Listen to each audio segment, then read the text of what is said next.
What's the worst thing a first date said to you that made you think red flag? 1. We were going back and forth with asking questions, so I threw out "ever been arrested?" Thinking he'd be surprised, say no, and we'd move on. But nope. He says yes and goes on to explain what it was for. 2. He said, "You are lucky you're here with me because anyone else would probably take advantage of you right now." We were alone on a beach. Scary. 3. I am in love with my buddy and I can't promise I won't cheat on you with her. Saw them couple of years later walking hand in hand. Good for them. 4. On a first date, they looked me dead in the eye and said, "I've never really been wrong about anything."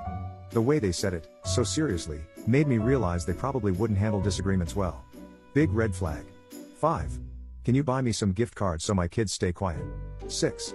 Had a dude tell me all about how his court-ordered anger management therapy was bullcrap and he was getting off the meds as soon as the therapy ended. 7. How about we go carpet shopping, with my ex, who is still living with me for financial reasons? 8. He pointed to another woman at the bar and said she was his ex. But she happened to be my lesbian roommate. 9. She talked me into going to the gambling boat on our first date after we had a nice dinner. She proceeded to lose 3 times what I lost in less than an hour. At the time I was an addiction counselor and saw too many signs. I never thought about a second date, not once. 10. That they'd love it if somebody jumped us and they could end that person legally. Bit weird after, to be honest. 11. He started asking weird questions, like what fabric would you choose to recover a patio set? And things like that.